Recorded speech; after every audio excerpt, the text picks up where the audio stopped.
ሰላም ጤና ይስጥልን የተከበራችሁና የተወደዳችሁ በዓለም ዙሪያ የምትገኙ የጣና ቴሌቪዥን ቤተሰቦች እንደምን ዋላችሁ በያላችሁበት የምድር ዳርቻ ሁሉ አክብሮታዊ ሰላምታችን ይድረሳችሁ እያልን የህዳር 17 ቀን 2018 ዓ.ም የጣና ቴሌቪዥን የቀን ዜናችንን ይዘንላችሁ ቀርበናል። እስከ መጨረሻው አብራችሁን እንድትቆዩ በአክብሮት እየጠየቅን የሰዓቱን ዜናዎች ርዕሶቹን አስቀድመን እናስደምጣችኋለን። የብልጽግናው ስርዓት ለጦርነት ፖሊሲው ማስኬጃ ሰራዊት ፍለጋ አብያተ ክርስቲያናት አካባቢ እያንዣበበ ነው።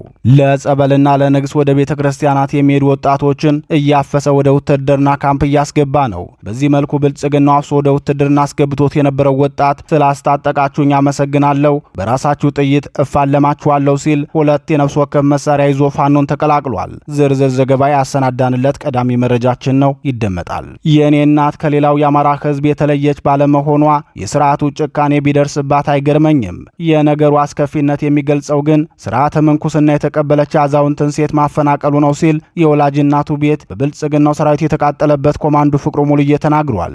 የጣና ዜናችንም በዚህ ጉዳይ ዝርዝር መረጃ ይዞላችሁ ቀርቧል። ታላቁ አርበኛ ኮሎኔል ፈንታውን ወቅታዊ መልእክት አስተላልፈዋል።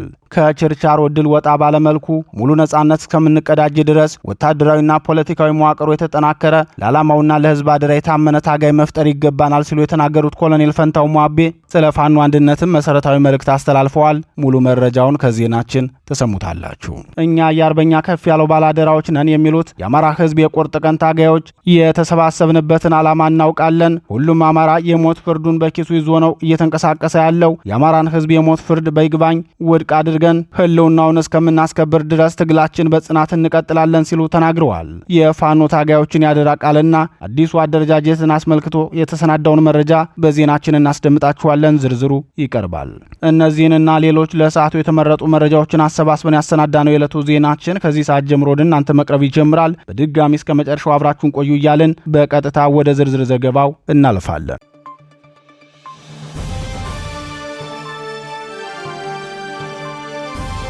ለጸበል ከሄድኩበት ነው የታፈስኩት። የመከላከያ አባሉ የብልጽግናው ስርዓት አስገድዶ ባፈሳ ወደ ውትድርና የሚያስገባቸው ወጣቶች ካምፕ እየጣሉ መጥፋታቸውን ቀጥለዋል። በትናንትናው ዕለት የአማራ ፋኖ ብሔራዊ ኃይል አፄ ቴዎድሮስ ዕዝን የተቀላቀለው የብልጽግናው መከላከያ አባል ሸንኮራ ዮሐንስ ለንግስ ከሄድኩበት ነው አፍነው ወደ ማሰልጠኛ ያስገቡኝ ሲል ምስክርነቱን ሰጥቷል። መሰረታዊ ወታደር ዘመድ ባወቀ የተባለው ወጣት ጄኔራል ማመር ተሰማ በሚመሩት የብልጽግናው ምስራቅ ዕዝ ሰራዊት 304ኛ ኮር 99ኛ ክፍለ ጦር አባል የነበረ መሆኑን ገልጾ ሁለት ክላሽ በመያዝ ፋኖን ተቀላቅሏል። መከላከያን የተቀላቀልኩት በአፈሳ ነው፣ ወደ ፋኖ የመጣሁት ግን አማራነቴ በልጦብኝ ነው ሲል የተናገረው ወታደር ዘመድ ባወቀ አፍሰው ወደ ብር ሸለቆ ወታደር ማሰልጠኛ ካስገቡን በኋላ የሚያስተምሩን ስለ አማራና ስለ ፋኖ ጥላቻ እንዲያድርብን ብቻ ነው እንጂ ስለ ሀገር ፍቅር፣ ስለ ሉዓላዊነት፣ ስለ ዳር ድንበር መከበርና ስለ ወታደራዊ ስነ ምግባር አይደለም። በዚህ ደረጃ የወረደ ተቋም መሆኑን የተረዳሁት ወደ ማሰልጠኛ ከገባሁበት ጊዜ ጀምሮ ነው ሲል ተናግሯል። የአማራ ህዝብ የተከፈተበትን የዘር ማጥፋት ጦርነት ለመቀልበስ ከፋኖ ጋር ተሰልፎ መታገል እንዳለበት በማመኑ ፋኖን መቀላቀሉን የተናገረው ወታደር ዘመድ የፋኖ ትግል እውነተኛ ትግል መሆኑን የተረዳሁት የመከላከያ አዛዦችን ባህሪና ለአማራ ህዝብ ያላቸውን ጥላቻ ካየው በኋላ ነው። የእነሱ ዋና ፍላጎታቸው አማራን በማጥፋት ላይ የተመሰረተ መሆኑን ከማሰልጠኛ ጀምሮ ተረድቻለሁ። ይህን ሳይ የፋኖ ትግል እውነተኛ ነው ብዬ እንዳምን አደረገኝ። በኋላም ከፋኖ ወንድሞች ጋር ግንኙነት ፈጠርኩና ሁኔታዎችን አመቻችቼ ለራሴ አንድ ክላሽ ለሌላ የፋኖ ታጋይ ደግሞ ሌላ ክላሽ ይዤ ልመጣች እያለው ሲል ተናግሯል። ወታደር ዘመድ ባወቀ ከብልጽግናው ሰራዊት ከወጣ በኋላ የአማራ ፋኖ ብሔራዊ ኃይል አፄ ቴዎድሮስ ዕዝ 201ኛ ኮር 54ኛ ክፍለ ጦርን ተቀላቅሎ ወደ አማራ ህዝብ የሉና ትግል መግባቱን የ201ኛ ኮር ቃል አቀባይ ፋኖ ሀብታሙ የሱፍ ተናግሯል። ይህ በእንዲህ እንዳለ አፋባ አፄ ቴዎድሮስ ዕዝ 201ኛ ኮር 54ኛ ክፍለ ጦር በምስራቅ ጎጃም ዞን ቢቡኝ ወረዳ የመንግስት ሰራተኞች ጋር ውይይት አድርጓል። በውይይቱ መምህራን፣ የግብርና ሰራተኞችና የመንግስት ሰራተኞች የተሳተፉ ሲሆን ማንኛውም የመንግስት ሰራተኛ ከየትኛውም የፖለቲካ ወገንተኝነት ነጻ በመሆን ህዝብን ማገልገል እንዳለበት ገለጻ ተደርጓል። የትኛውም የህዝብ አገልግሎት ሳይቋረጥ እንዲቀጥልም በውይይቱ የተገለጸ ሲሆን ለመንግስት ሰራተኞች የደህንነት ዋስትና እንደሚሰጥ ፋኖ ማረጋገጫ ሰጥቷል። ግን ትላንትና ምንድነው ያደረጉት? በደቡብ ወሎ ውስጥ ተደርጎ አንድ አማራ የሆነ እጁን ድንጋይ ላይ እንደዚህ አድርጎ በመጥረቢያ ነው የቆረጠው። እንደዛ አድርጎ ቪዲዮ ለቀውታል። ይሄ አማራዊ እስቴታችን ባህላችን አይደለም። የአማራ እንትን አይደለም። ባንዳ መቀጣት አለበት። አዎ መቀጣት መቻል አለበት። እናምናለን። ወንድሙን ሀገሩን ከናንተ ውስጥ እውነት ወንድም የሞተበት የለም፣ እህት የሞተበት የለም፣ አባት የሞተበት የለም፣ አጎት አክስት እንደው ራቅ ቢል በዛ ልክ ያጣችሁት ቤተሰብ የለም። በዚህ ትግል ስለዚህ እነዛን ወንድሞቻችን ናችሁ የሚማሩትም የኛው ልጆች ስለሆኑ የሚያስፈልገውን ከለላ ጥበቃ እናደርጋለን። ነገር ግን የትምህርት ስርዓቱ እየተካሄደ ባለበት ሰዓት ጠላት በዛ አካባቢ ካለ እኛ ከመቅጠም ከመታኮስ ወደ ኋላ አንልም። ይሄ እንድታውቁት ሪስኩን ራሳችሁ ነው የምትወስዱ ለእናንተ ማለት ነው። በእኛ በኩል ግን ምንም አይደርስባችሁ። ዝርፊያ፣ እንግልት፣ ድብደባ እንደዚህ ለምን አስተማራችሁ፣ እንደዚህ ለምን ሆናችሁ፣ ለምን ታስተምራላችሁ፣ ለምን ታደርጋላችሁ ብለን አንወቅሳችሁም። ሳደሊ ግን ከለታት አንድ ቀን ግን በሆነ አጋጣሚ ሆኖ ምሳሌ አነስተኛ ኃይል 40 50 ወይ 60 እዛ ትምህርት ቤቱ አካባቢ ካለኛ ለማጥቃት ለመደምሰስ መምጣታችን አይቀርም። ይሄን እውቅና እንዲኖራችሁ እንፈልጋለን። ምክንያቱም ጠላት ስለሆነ ማለት ነው። ስለዚህ መንግስት የፈለገበት አግባብ ምንድነው? ቀጠናው ላይ ምንም አይነት ችግር የለም፣ አገር ሰላም ነው። ይሄው የትምህርት ተቋማት ሙሉ በሙሉ በነፃነት እያስተማሩ ነው። ሪሊያውን በፊት በነበረው ልክ አንድ ተማሪ 3-4 ኪሎ ሜትር በነፃነት ተጉዛ መጣ መማር ትችላለች። እያያችሁት አይደለም እየተደፈሩ ትናንት መተከል አሪሲ ላይ እንደው ሌላውን ተውት፣ እኛ አማራ ክልል ላይ ስላለው ብቻ እንነጋገር እስኪ። እያያችሁ አይደለም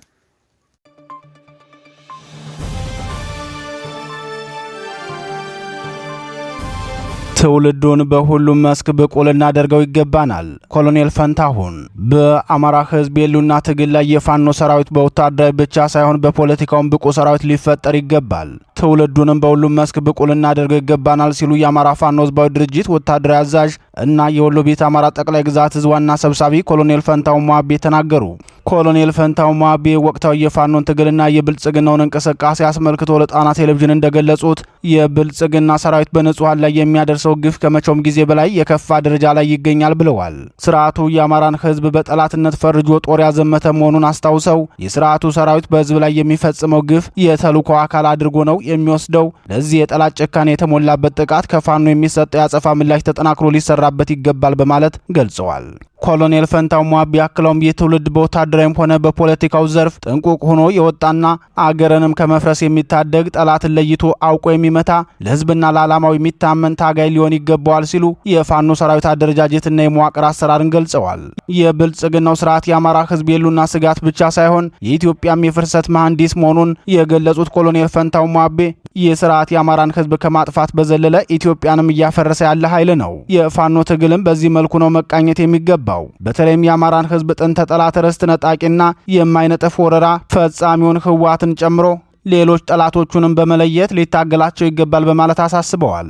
የአማራ ፋኖ በወታደራዊ ሜዳው ያሳካው ድል ከፍተኛ መሆኑን የገለጹት ኮሎኔል ፈንታሁን ሞአቤ ይህንን ድል በዲፕሎማሲውና በፖለቲካው መድገም እንደሚገባ ገልጸው በወታደራዊ ዘርፍም ቢሆን የተሟላ ድል እስከሚረጋገጥ ድረስ ሁሉም የፋኖ አደረጃጀትና ሰራዊት ከወጣበት ዓላማ ለሰከንድ ሳይዘናጋ በዓላማው ጸንቶ እንዲታገል መልእክታቸውን አስተላልፈዋል።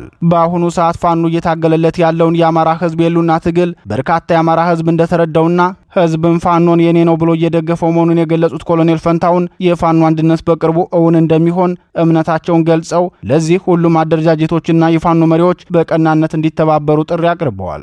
የአማራ ህዝብ የሉና ትግል በጊዜያዊና በትንንሽ ድሎች ብቻ ሳይወሰን ሙሉ ነጻነት የሚያጎናጽፍ ድል እንዲያገኝ መዋቅራዊ አንድነት፣ የጋራ ዓላማና የተናበበ ወታደራዊ ዘመቻ፣ የተቀናጀ የፖለቲካና የዲፕሎማሲ ስራ እንደሚያስፈልግ የተናገሩት የአፋድ ወታደራዊ አዛዥ ታላቁ አርበኛ ኮሎኔል ፈንታሁን የአማራ ህዝብ ከተደቀነበት አሳሳቢ የሉና አደጋ አንጻር ሁሉም የፋኖ መሪዎችና የመገናኛ ብዙሃን ባለሙያዎች ኃላፊነት ተሰምቷቸው ለአንድነቱ እንዲሰሩ ጥሪ አስተላልፈዋል።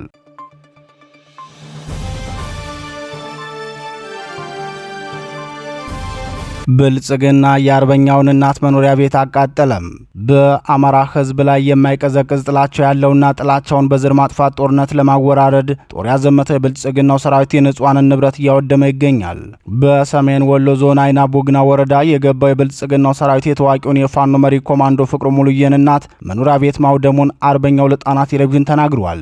የአማራ ፋኖ ብሔራዊ ኃይል አጼ ምኒልክ ዕዝ ላስታ ሳምነው ኮር ምክትል አዛዥ ኮማንዶ ፍቅሩ ሙሉዬ ለጣና ቴሌቪዥን በሰጠው ማብራሪያ ጠላት ወደ አይና ቡግና የገባው 1 መድፍ 5 ሞርተርና ዙ 23 ይዞ ነበር። ከዋጭራ እስከ ዳሪያ ባለው ቀጠና ብርቱ ምት አሳርፈንበት ከባድ ኪሳራ አስከፍለነው ቆይተናል። ነገር ግን የአርሶ አደሩ ሰብል መሰብሰቢያ ወቅት መድረሱን የተረዳው የብልጽግና ሰራዊት ወደ አርሶ አደሩ መኖሪያ ቤትና ሰብል ላይ አብሪ ጥይት በመተኮስ ከፍተኛ ጉዳት ሊያደርስ ችሏል። በድሮንና በከባድ መሳሪያም ህዝብን ከፍተኛ ጉዳት ሊያደርስ እንደሚችል ስንረዳ ለወገናችን ስለምንጨነቅ ወታደራዊ ገዢ ቦታዎችን ይዘን ከተማዋን ለቀን ወጣን። የእኛን መውጣት ተከትሎ የጠላት ሰራዊት የፋኖ ቤተሰቦችን ቤት ለቤት እየዞረ ማሳደድ ጀመረ። በዚህ ጊዜ ነው ከ70 ዓመት በላይ የሆናትን አዛውንት እናቴን መኖሪያ ቤት አቃጥሎ ንብረቷን ሁሉ ያወደመው ሲል የብልጽግናው ሰራዊት የፈጸመውን ከባድ የጦር ወንጀል ተናግሯል። የብልጽግናው ሰራዊት ቋሮ በተባለው ቦታ የሚኖሩ የአርበኛውን ወላጅ እናትና እህቱን መኖሪያ ቤት ካቃጠለ በኋላ የዕለት መገለገያ ቁሳቁሶችንና ምግቦችን ሳይቀር ማውደሙን የገለጸው አርበኛ ኮማንዶ ፍቅሩ ድርጊቱ የአማራን ሕዝብ የመጉዳትና የጥላቻ ማሳያ ነው። እናቴ በዚህ ዕድሜዋ ተፈናቃይ መሆኗ ያሳዝናል እንጂ የኔማ እናት እንደ ማንኛውም የአማራ ሕዝብ የዚህ አውዳሚ ስርዓት የጥቃት ሰለባ መሆኗ የሚጠበቅ ነው ሲል አዛውንት እናቱ በዕድሜያቸው ማምሻ ላይ ተፈናቃይ የሆኑበትን ክስተት ተናግሯል። ከስርዓቱ ጋር የተጣላሁት እኔ ነኝ። እኔን መግጠም ሲገባቸው ስርዓተ መንኩስና የወሰደች እናቴን መኖሪያ ቤት አቃጥሎና የዕለት ምግቦችን ሳይቀር ደፋፍቶ አውድሞ እናቴን ማፈናቀሉ የስርዓቱ ሰራዊት ወደ አማራ ህዝብ የተላከበትን ተልዕኮ ዓላማ የሚያሳይ ነው ሲል የገለጸው አርበኛው በዚህ ሰዓት ወላጅ እናቱን ጨምሮ ቤት ንብረት የወደመባቸው ታላቅ እህቱም ቀያቸውን ለቀው ተፈናቅለው እንደሚገኙ ተናግሯል። የብልጽግናው ሰራዊት ከዚህ በተጨማሪ ማይና ከተማ እንደገባ ላለፉት ረጅም ዓመታት በአእምሮ ህመምተኝነት የሚታወቅን ግለሰብ የፋኖ መረጃ አቀባይ ነህ እንጂ የአእምሮ ታማሚ አይደለም በማለት በ8 ጥይት ደብድቦ መግደሉን ኮማንዶ ፍቅሩ ሙሉዬ ተናግሯል።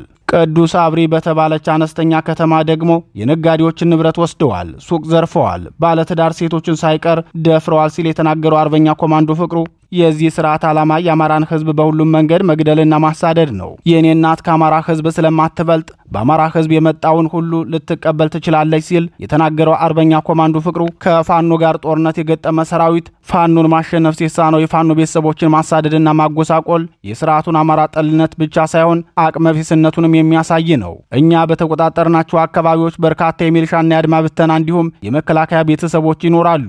እነሱ ላይ ፋኖ ምንም አይነት ክፉ እርምጃ አልወሰደም።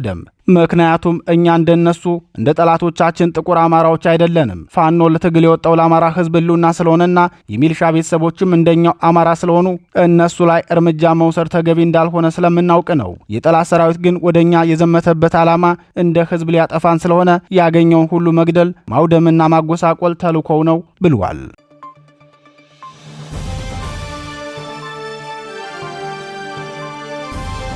የከፌ ባላደራዎች መሆናችንን እናረጋግጣለን። አርበኞቹ በታላቁ አርበኛ ከፍያለው ደሴ የተቋቋመው ግዙፉ ገብርዬ ክፍለ ጦር አዳዲስ አደረጃጀቶችን እያስፋፋ ይገኛል። ከብልጽግናው ሰራዊትና የፖለቲካ መዋቅር ጋር ከሚደረገው ሁሉን አቀፍ ብርቱ ውጊያ ጎን ለጎን ህዝባዊ ውይይቶችንና ሰራዊት ግንባታ ላይ አተኩሮ እየሰራ ያለው የአማራ ፋኖ ህዝባዊ ድርጅት ጎንደር ጠቅላይ ግዛት እዝ 206ኛ ከፍያለው ደሴ ኮር ዛሬም በተለያዩ አካባቢዎች የሚያደርገውን የትግሉን ሁለንተናዊ ግምገማ አጠናክሮ መቀጠሉን የገብርዬ ክፍለ ጦር የህዝብ ግንኙነት ኃላፊ አርበኛ ደሞዝ ግዳፍ አስታውቋል። ታላቁ አርበኛ ሜጀር ጄኔራል ከፍያለው ደሴ መስዋዕትነት የከፈለው ትናንት አባቶቹ የኢትዮጵያን ዳር ድንበር ከሌሎች ኢትዮጵያውያን ጋር በደምና ባጠንታቸው ለቀጣዩ ትውልድ ማስተላለፋቸውን ተከትሎ የተቀበለውን የአርበኝነት ካባ ይዞ ወጥቶ ነው ያለው አርበኛ ደሞዝ ግዳፍ፣ እኛም ከእርሱ የተቀበልነውን የአደራ ቃል ኪዳን ዳር ለማድረስ ከመቼውም ጊዜ በላይ እየሰራን እንገኛለን ብሏል። ከሰሞኑ በጋይንት አውራጃ በሰዴ ሙጃና ሌሎች አካባቢዎች የሰራዊት መገንባትና ፖለቲካዊ ስልጠና ሲሰጥ የቆየው የገብርዬ ክፍለ ጦር ዛሬም አዳዲስ መዋቅር መስራቱን የህዝብ ግንኙነት ክፍሉ ጨምሮ ገልጿል።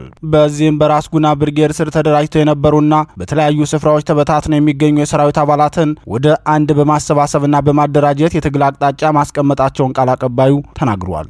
በአዲሱ አወቃቀር በግንቦት 6 ብርጌድ ስር ለገቡት የሰራዊት አባላት የግንዛቤ ማስጨበጫ ስልጠና እንደሰጡ አስታውቋል። አርበኞቹ በአደረጃጀት ሂደቱ ዙሪያ በሰጡት አስተያየት እኛ የአባታችን የታላቁ አርበኛ ሜጀር ጄኔራል ከፍያለው ደሴ ባላደራ ልጆች ነን። ከአርበኛ ከፍያለው የወረስነውን የትግል ስልትና የዓላማ ጽናት ለቀጣይ ትውልድ እናሻግራለን ብለዋል።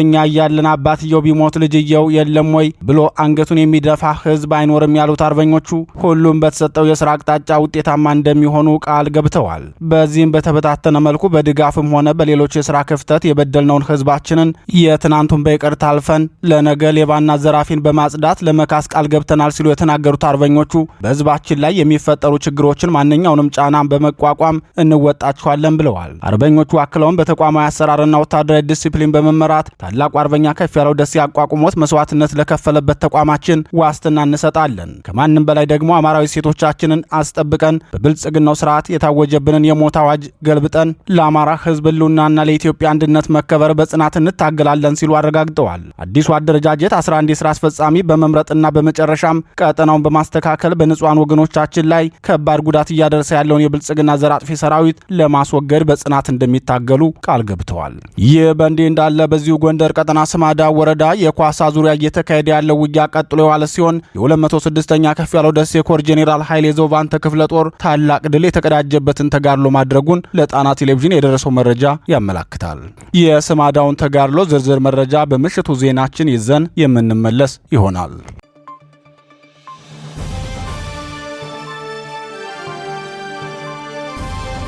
የብልጽግናው ፕሮፓጋንዳ ተጋለጠም።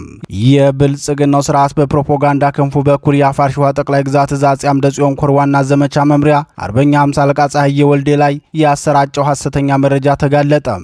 በላይቤሪያ የሰላም አስከባሪ ሚናውን በከፍተኛ ወታደራዊ ብቃት የተወጣውና በኋላም ብልጽግናው በአማራ ህዝብ ላይ የከፈተውን የዘር ማጥፋት ጦርነት ተከትሎ ለአማራ ህዝብ ህልውና መከበር የፋኖን ትግል ተቀላቅሎ እየታገለ ያለው አርበኛ 50 አለቃ ፀሐዬ ብልጽግና ውሸትና መዋረድ ስለማይሰለቸው ዛሬ ደግሞ እኔን እንደገደለ ዜና ሰራጭቷል። እኔ ግን ይሄው አለው ሲል ተናግሯል። የአማራ ፋኖ ህዝባዊ ድርጅት አፋር ሸዋ ጠቅላይ ግዛት እዝ አፄ አምደ ጽዮን ኮር ዋና ዘመቻ መምሪያ ኃላፊና በሰራዊቱ ዘንድ ከፍተኛ ተወዳጅነትን ያተረፈው 50 አለቃ ፀሐዬ ወልዴ ዙሪያ የሚናፈሱት መረጃዎች ሐሰተኛ ውዥንብሮች መሆናቸውን የአፄ አምደ ጽዮን ኮር ባደረሰን መረጃ አስታውቋል። የብልጽግናው ስርዓት የፕሮፓጋንዳ ክንፍ ከዚህ በፊትም በጎንደር ጠቅላይ ግዛት ቋራ አውራጃ የአፋባ ደጃዝማች በላይ ዘለቀ እዝ ከፍተኛ አመራሮችን በድሮን ገድያለሁ ብሎ ተናግሮ የነበረ ቢሆንም አርበኞቹ ጦር እየመሩና የስርዓቱን ሰራዊትም ከፍተኛ ኪሳራ እያደረሱበት ታይተዋል። ትናንት ደግሞ በአፋር ሸዋ ጠቅላይ ግዛት እዝ ዝምተኛው ገዳይ በሚል ስም የሚጠራውን ጀግናውን አዋጊና ተዋጊ አርበኛ 50 አለቃ ፀሐዬ ወልዴን ጨምሮ የተለያዩ የአፄ አምደ ጽዮን ኮር አመራሮችን እርምጃ እንደወሰዱባቸው በሚዲያዎቻቸው ሲዘግቡ ነበር። ሆኖም አርበኞቹ በሚዲያ ቀርበው በሰጡት ማብራሪያ የስርዓቱን ቅጥፈት አጋልጠዋል። የአፄ አምደ ጽዮን ኮር ዘመቻ መምሪያ ኃላፊው አርበኛ 50 አለቃ ፀሐዬና ሌሎች የትግል አጋሮቹ የሰጡትን ማብራሪያ ተከታትለን እንመለስ።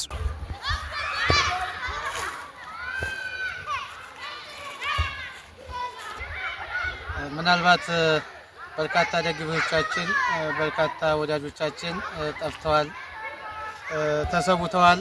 በተለይ አርበኛ 50 አለቃ ፀሐዬ ወልዴ ተመቷል፣ ቆስሏል በሚሉ በጠላቶቻችንም ሆነ በወዳጆቻችን በርካታ ነገሮች ደርሰውናልና እኛለን አልጠፋንም፣ አልሞትንም፣ አልቆሰልንም።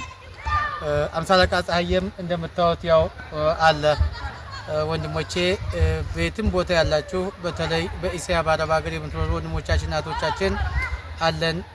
ነገ አንድነቱን እያመጣ ነው።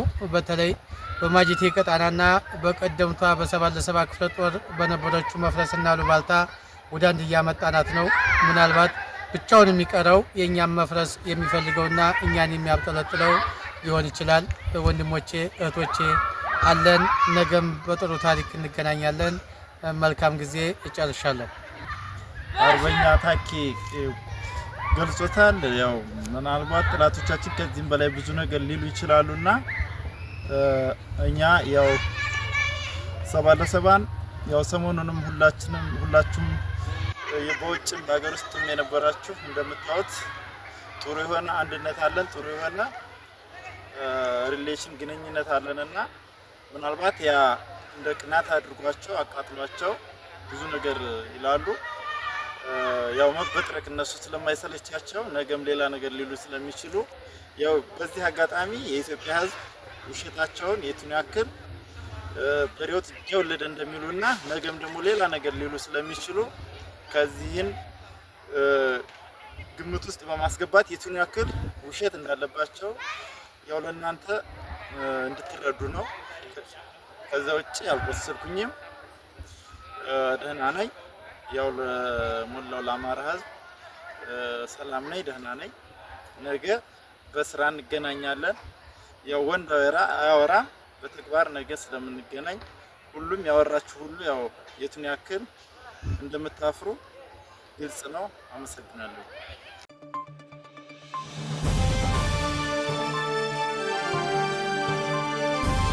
ክቡራትና ክቡራን የጣና ቴሌቪዥን አድማጭ ተመልካቾቻችን የቀን ዜናችን የተከታተላችሁትን ይመስል ነበር። በምሽቱ የዜና ወጃችን እስከምንገናኝ በዚሁ ተሰናበትን። ጤና ይስጥልን።